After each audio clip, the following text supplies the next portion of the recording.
पत्रकार बंधूंनी की डीसीसी बँकेचं इलेक्शन लागलेलं आहे, त्या संदर्भात काय भूमिका आहे? आपल्याला आठवत असेल की मागही म्हणजे ज्यावेळेस मागची पंचवार्षिक योजना त्यावेळेसही आम्ही हिरारीनं ह्या डीसीसी बँकेमध्ये भाग घेतला होता.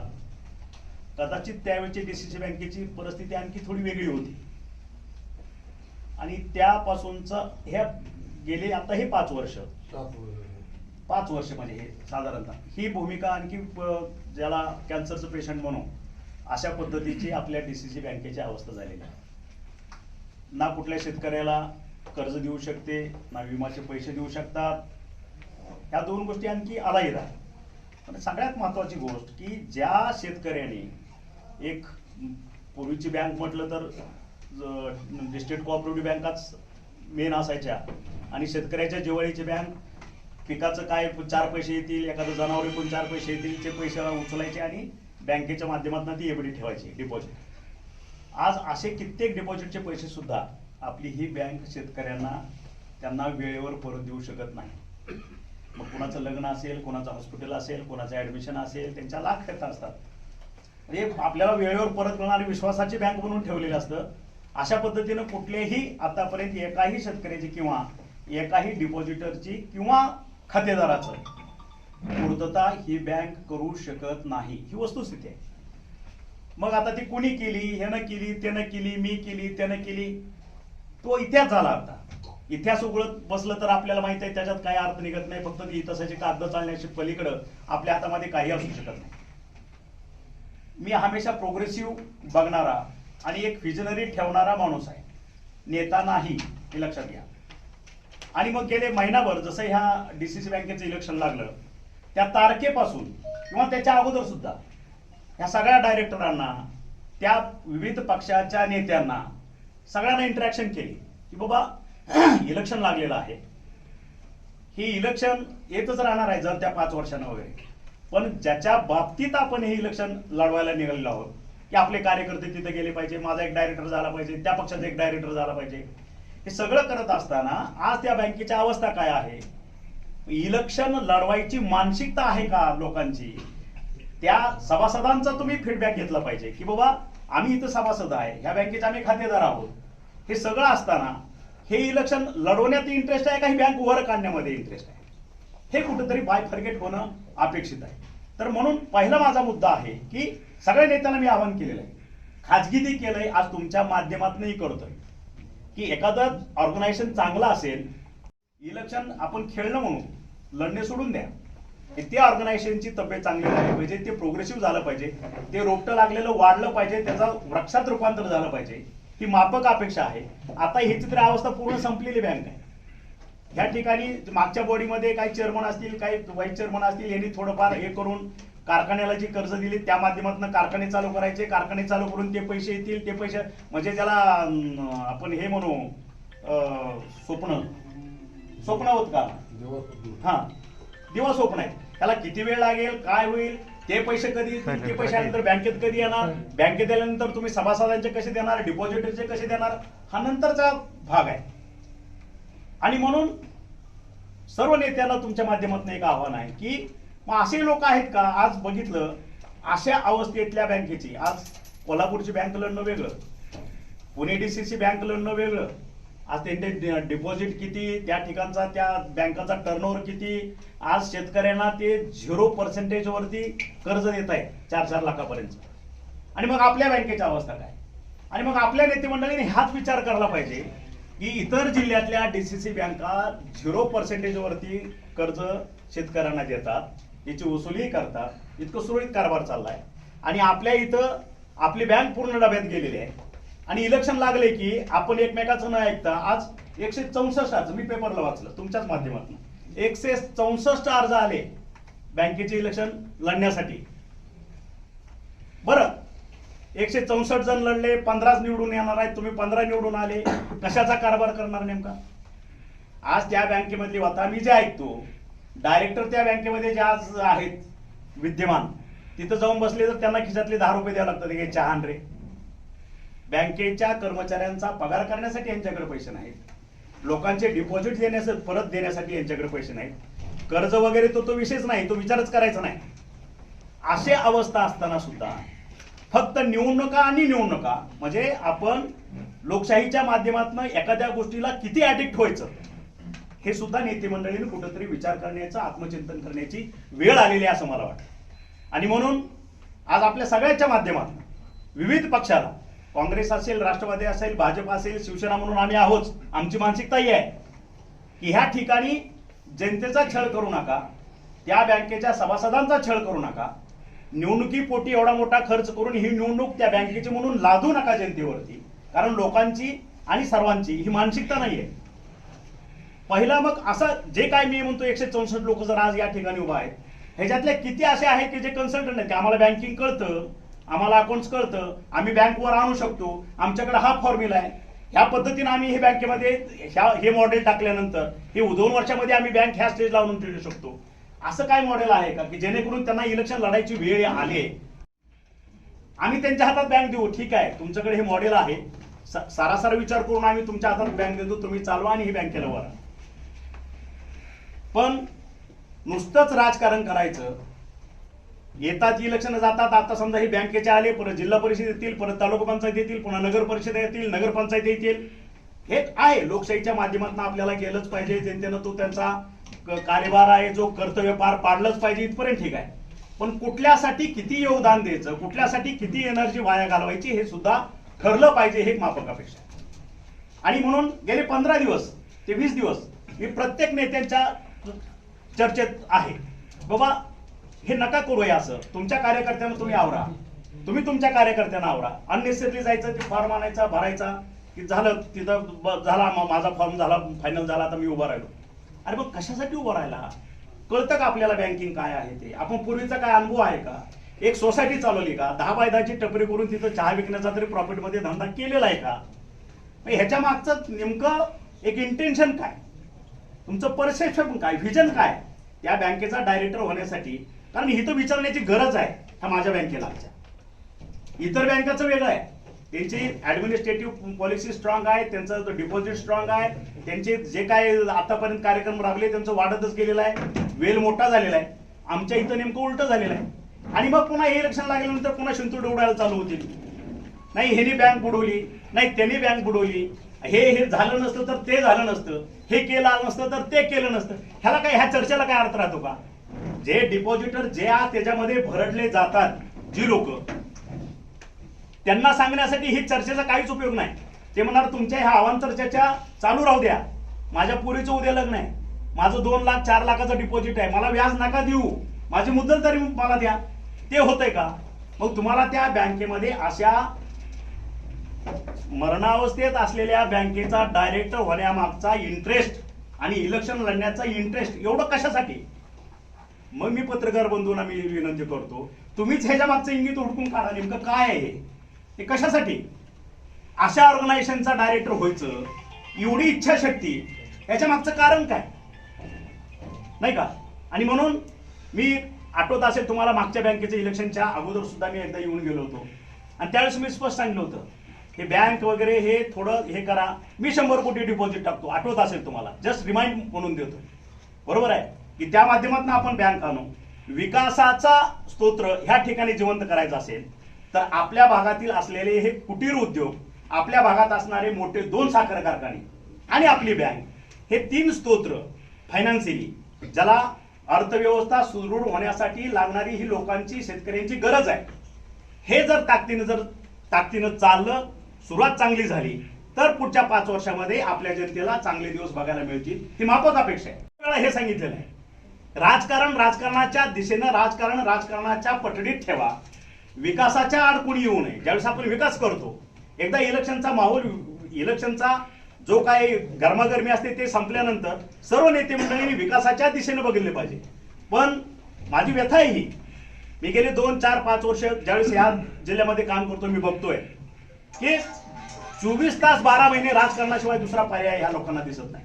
म्हणजे जो कोणी एखादा नेता किंवा एखादी व्यक्ती ह्या ठिकाणी विकास करायचा असेल किंवा त्याच्या डोक्यात काहीतरी परसेप्शन असेल की आपल्याला ह्या दृष्टीनं आपण जिल्हा हा सुधरू शकतो, तर त्याला कसा अडथळा येईल, त्या ठिकाणी कसली अडचण तयार करता येईल, मग राजकीय असेल, अराजकीय असेल, मग लोक अंगावर सोडायचे असतील, कुठल्या ना कुठल्या पद्धतीनं, जेणेकरून विकासात अडथळा तयार झाला पाहिजे, विकास खुंटला पाहिजे आणि मग हे राजकारण असंच चालू राहिलं पाहिजे. ह्या मानसिकतेतनं माझी पत्रकारांना कळकळीची आणि नम्र विनंती आहे की ह्या सर्व पक्षाच्या नेते मंडळीचं सुद्धा काउन्सिलिंग करणं तुमचं हे एक ऍडिशनल तुम्ही एक चॅलेंज म्हणा, हे स्वीकारण्याची गरज आहे तुम्हाला. कारण आपला जिल्हा जर आपण इथं ठेवला तर आपल्यापासूनच तोडलेला लातूर जिल्ह्याचा विकास बघताय तुम्ही. आपल्यापासून इकडे थोड्या अंतरावर असणार 30-40 किलोमीटर सोलापूरचा विकास बघताय. आपल्यापेक्षा इकडे वरती तुम्ही नगरच्या बाबतीत आपण बघताय. मग आपण जेवढा मागासले पण आपल्या जिल्ह्यामध्ये कशासाठी. आणि परत मग पुन्हा मुद्दा येतो ज्यावेळेस चर्चेला विषय सुरू होतो, नाही मग ह्यांनी त्यावेळेस केलं नाही, पुन्हा कोणी ह्यांच्या घरात 30 वर्ष मंत्रीपद होतं मग ह्यांनी काय केलं. हा इतिहास उघडण्याची वेळ नाही, आत्ताच्याही आहे.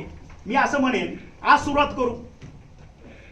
करू. सर्व नेते मंडळीने जर मनात आणलं, एकमेकाच्या हातात हात घालून विकास करायचं जर ठरवलं, तर मला वाटतं ह्या 5 वर्षामध्ये आपल्या उस्मानाबाद जिल्ह्याची पूर्ण जी एक चेहरामोहरा बदलून टाकायची ताकद ह्या जिल्ह्यामध्ये आहे.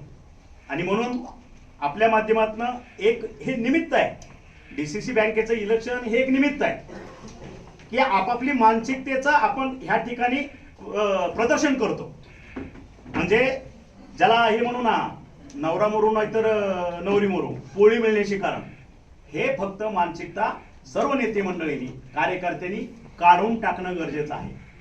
ज्यावेळेस जोपर्यंत आपल्या जिल्ह्याची आर्थिक परिस्थिती सुदृढ होत नाही त्यापर्यंत तुम्ही करत असलेल्या प्रत्येक कृतीला शून्य अर्थ आहे, असं माझं वैयक्तिक मत आहे.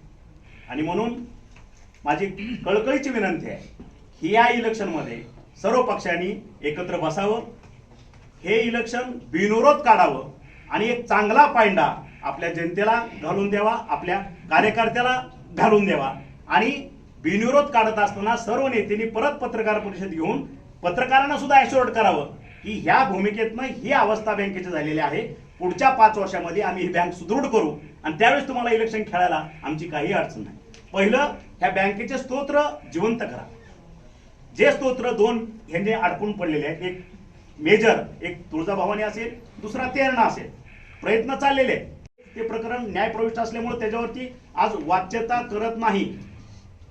विकासाच्या माध्यमातून आज तुम्ही बघत असाल भूमपरांडावाशीमध्ये आज आम्ही 2 कारखाने सुरू केले. 2 कारखान्याच्या माध्यमातून आज जवळपास नाही म्हटलं तरी एक 6-7 लाख जरी म्हटलं क्रशिंग, तर 2000 म्हटलं तरी 140 कोटी त्या भागात मिळाले ना शेतकऱ्याला. अलग लक्षात, सर्क्युलेशन ऑफ फायनान्स जो प्रकार आहे, विकासाची गंगा अशी एकदम कोणीतरी आल्या नोटा अशा फेकल्या आणि विकास झाला असं होत नाही. पर्क्युलेशन ऑफ प्रोग्रेस ज्याला म्हणू, हो असा होत असतो. 140 कोटी आज त्या कारखान्याच्या माध्यमातून तिथं आले. हा जर तेरणा उद्या सुरू झाला, आता हा तुळजाभवानी सुरू झाला, हे 2 कारखान्यांमध्ये 15-16 लाख टनाचं जर ह्या ठिकाणी क्रशिंग झालं तर जवळपास 300-350 कोटीचा टर्नओव्हर, म्हणजे तेवढे पैसे साखरेच्या माध्यमातून असेल, वेगवेगळ्या माध्यमातून असेल, आपल्या भागामध्ये येणार आहे. आणि परत अर्थव्यवस्था मजबूत होती. एकदा ही अर्थव्यवस्था मजबूत झाल्यानंतर अगदी चहाच्या टपरीपासून पंक्चरवाला असेल, हातगाडावाला असेल, स्टेशनरी, कटलरी, कापड दुकानदार, किराणा, भुसारा माल, तुमचे गाडींचे व्यापारी, ट्रॅक्टरचे व्यापारी, सगळ्याचा धंदा सुधारेल. आपल्याला बाहेर पिशव्या उचलून जगाला बाहेर जायची गरज पडणार नाही. आणि हे जे प्रकरण आहे हे आपल्या कृतीतून नेते मंडळींनी दाखवण्याची वेळ आलेली आहे.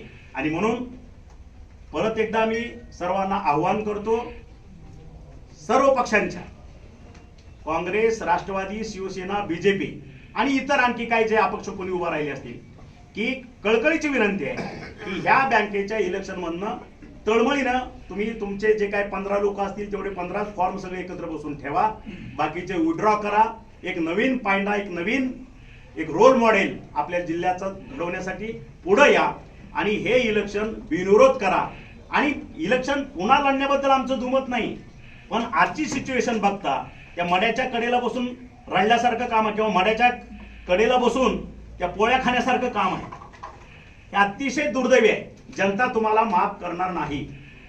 परिस्थिती त्या ऑर्गनायझेशनची बघून तुमचं वागणं, तुमचं चाल जे काय आहे हे बदललं पाहिजे, ही माफक अपेक्षा आहे. आणि म्हणून उद्या 10 तारीख आहे येणारी, 10 तारखेला शेवटचा दिनांक आहे फॉर्म विथड्रॉ करायचे. त्या तारखेला आपापल्या नेत्यांनी आपापल्या वेगवेगळ्या पक्षातल्या किंवा जे कोणी फॉर्म भरले त्यांना एकत्र बसून ह्याच्यातनं फॉर्म विथड्रॉ करावे, 15 फॉर्म ठेवावे आणि यांना हे बँक इलेक्शन बिनविरोध काढावं आणि बँकेची प्रगती कशी होईल त्यासाठी लागणारं जे काही योगदान असेल ते द्यायला आजही मी तयार आहे, की जेणेकरून सर्वसामान्य शेतकऱ्याला एक सुखद आनंद त्याचा मिळेल आणि हे जे रोपडं आहे ते परत त्याचं पूर्वपरिस्थितीला येईल आणि ते बँक चांगल्या पद्धतीने चालेल ही माफ करायची उभा राहिलेले आहे ते तुमचे म्हणजे हे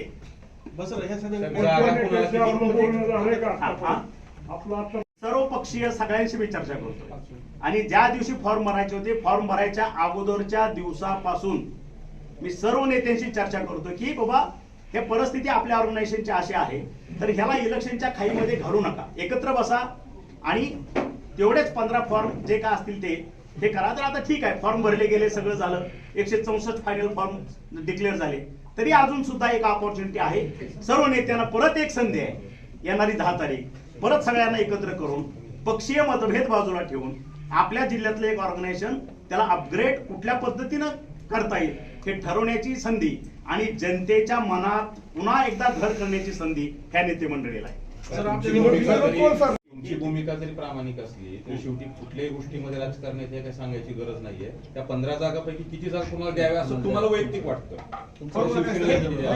हा जो फॉर्म्युला आहे हा नेते मंडळींनी बसून ठरवायचा आहे, त्याच्यावर त्यांची चर्चाही झालेली आहे.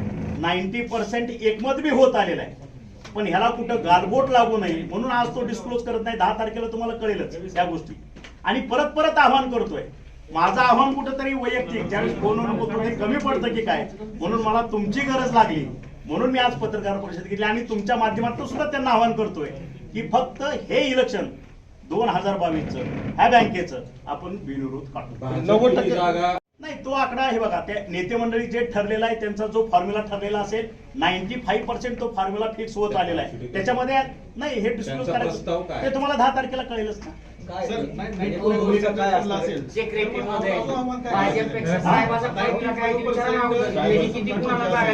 तुम्हाला एक गोष्ट समजत असेल 2014ला प्लीज एक मिनिट ऐकून घ्या. 2014ला अशाच इलेक्शनच्या ह्याच्यात सगळ्या युत्या फिक्स झाल्या होत्या, बरोबर आहे, पण शेवटच्या क्षणी रात्री 2-3च्या दरम्यान एक जागेसाठी युती तुटल्या आणि 4ही पक्ष विधानसभा वेगवेगळे लढले. हा इतिहास आहे ना. त्याच्यामुळं हा जो फॉर्म्युला आहे तो आज आमच्या नेते मंडळींनी काय जे आहे, आमचे खासदार असतील, आमचे आमदार असतील आणि काँग्रेसचे काय भाजपचे काय यांच्यात ती चर्चा 3-4 फेऱ्या झालेल्या आहेत. हे जवळपास 95% होतं. मी म्हटलो का 100%. याचा अर्थ अजून कुठंतरी रुसवे फुगे आहेत, कुठंतरी अजून तडजोडीला गॅप आहे त्याच्यामध्ये आणि म्हणून ते लांबतं की काय किंवा त्या 2014ची पुनरावृत्ती पुन्हा होती की काय, म्हणून परत एकदा तुमच्या माध्यमातून मी आवाहन करायचं जे ठरवलं त्याचं कारण हे आहे की जेणेकरून हे 95% जे राहिले ते तुमच्या दबावानं सुद्धा ते पुन्हा 5% येऊन 100% हे बिनविरोध निघावं ही मागणी. 5% कुठे राहिले? कुठं राहिलं ते माहित नाही.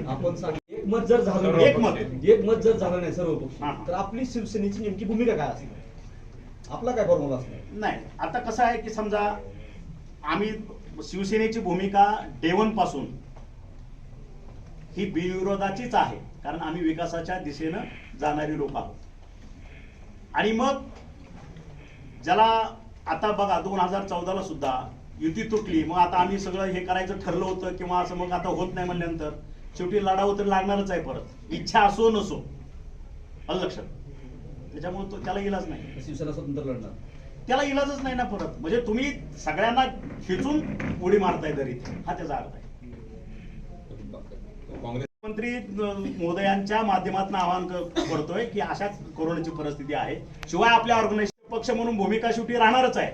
2000 येणाऱ्या 10 तारखेला जर कोणी आमचं ऐकलं नाही, आमच्या ह्या आव्हानाला कोणी प्रतिसाद दिला नाही, स्वतःच घोडं रेमटायचा जर प्रयत्न केला गेला तर त्याला जशाच तसं उत्तर दिलं जाईल.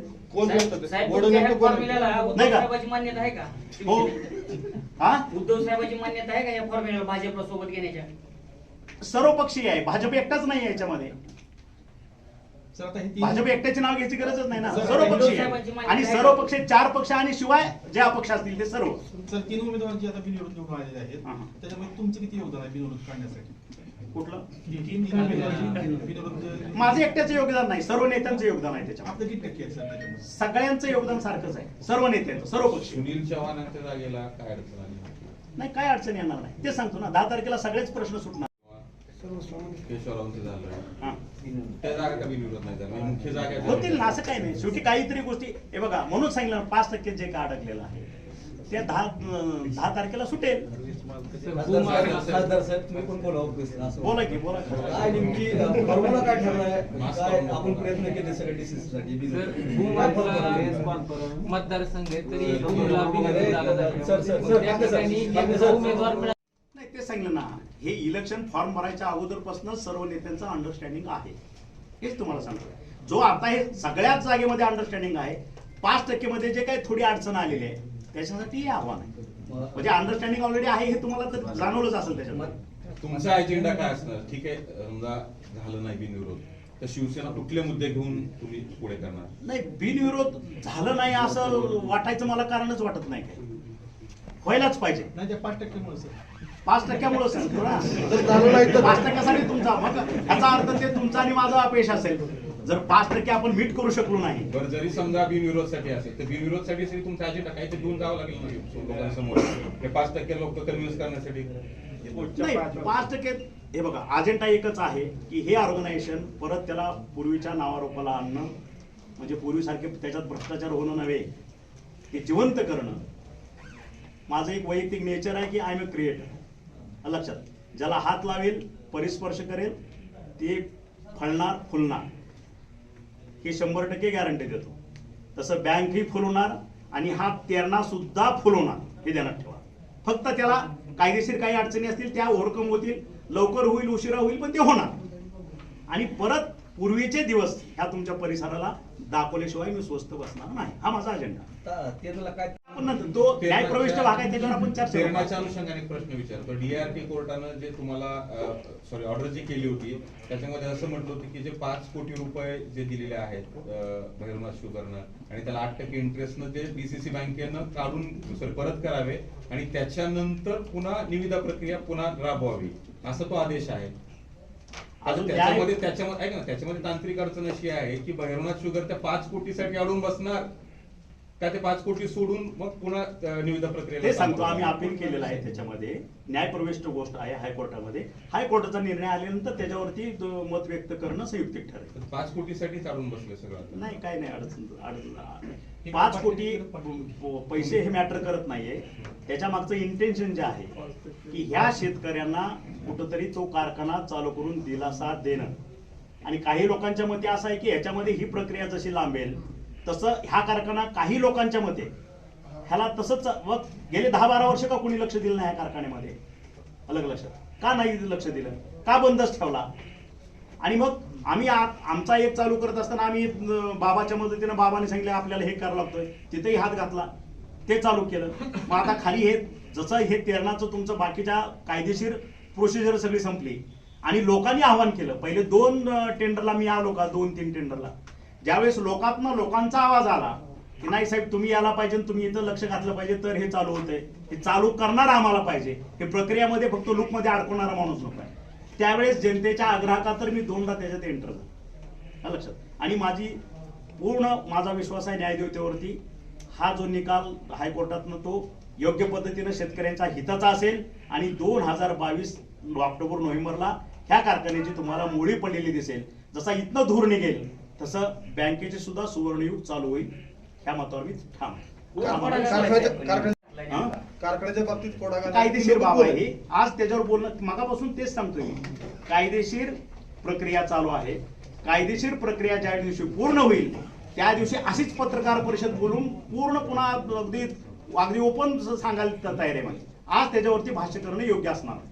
सर आपल्याला कसं असेल ते फॉर्म्युला माझ्या आमदार आहेत, आमचे खासदार आहेत, त्यांना आम्ही दिलेला आहे, समोरच्या नेत्यांशी शेअर केला आहे. तो आणखी 5% अडकलेला आहे. 95% क्लिअर झालाय. मगापासून तेच सांगतो तुम्हाला. आणि 5%साठी तुम्हाला इथं बोलवलं. तुम्ही तुमचं प्रेशर तयार करा. हा 24 तारखेला तर आता ह्या बँकेच्या इलेक्शन पुरतच मी बोलतो, कारण त्या ऑर्गनायझेशनची तब्येत ठीक नाही, बरोबर आहे. आणि ह्याच्यामध्ये बराचसा शेतकरी वर्ग भरडलेला आहे. हे कुठेतरी बाहेर आर्थिक सुबत्ता येणं, बाकीच्या राजकारणाचा ह्याचा काही संबंध नाही. हे जे आहे आर्थिक स्थैर्य जिल्ह्याला येणं गरजेचं आहे, विकास, आणि हे सगळं एकमेकाशी निगडीत आहे. तेरणा कारखाना असेल, तुळजाभवानी असेल आणि डीसीसी बँक, हे त्रिकूट हा ट्रायंगल जर ओके राहिला, सुदृढ राहिला, तर मग तुम्ही बाकीचं राजकारण करत राहा. आणि हे आर्थिक स्थिती जिल्ह्याची मजबूत असणं अपेक्षित आहे. त्याच्यासाठी हा प्रयत्न चालू आहे. वाशीनं पराभवाची कारणाची अजून माझं आणि बाबांचं तसं आजच भेट झालेली आहे. त्यांच्या लेखी त्यांनी अहवाल तयार केला असेल, आम्ही आता पक्षप्रमुखांना देऊ. तो जिल्हा अँटी परिषदेमध्ये इन्कम्प्रेसिव्ह असते. आता दादाजी जवळपास बाबाची किती वर्ष, 10-15 वर्ष सत्ता होती तिथे. तर जिल्हा परिषद वाटते असेल का? आता बिनविरोधच करतोय ना, हो ना, परंतु त्याच्यामुळं सर्वपक्षीय मंडळ आहे ते. परंतु पुन्हा ह्याचा आणि त्याचा म्हणायचा विषयच येत नाही. ठीक आहे, बँक अडचणीत असताना 164 वळेदार आहे, त्याच्यासाठी एवढ्या वाटाघाटी करावं लागतात. जर बँकच नफ्यात राहिल्याचं ते किती करावं लागेल, काय म्हणतात त्याबद्दल? मग तेच तरी शोकांत तुमच्याशी शेअर करतोय ना. बँक एवढी अशी मृत अवस्थेत असताना जर 164 येतात लोक, अदरवाईज ते चिंतन करायला सांगा सगळ्या नेत्यांना. त्याच्यामध्ये सेनेचे किती सेनेचे उमेदवार किती आहेत? काय सेनेचे उमेदवार किती आहेत 164 मध्ये?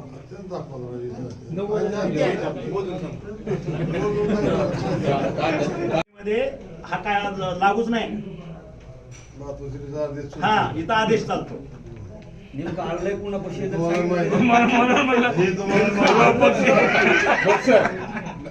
गाडी किती?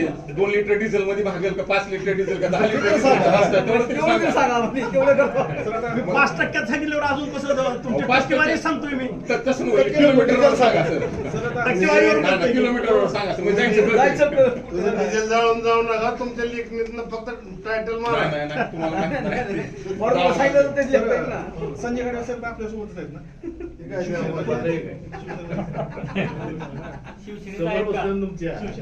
ज्यावेळेस जातो त्यावेळेस चर्चा असते, तुमचं काम चांगलं, तुमची यंत्रणा काय, पण सावंत तर भेटत नाहीत, असं काय? नाही, भेटायचा प्रश्नच येत नाही. यंत्रणा लोकांच्या कामाला हजर राहणे. आणि पहिल्या प्रचाराच्या दिवसापासून माझं एक वाक्य आहे, माझा फिजिकल प्रेझेन्स तुम्ही आता करू नका, तुमचं काम कुठलंच थांबणार नाही.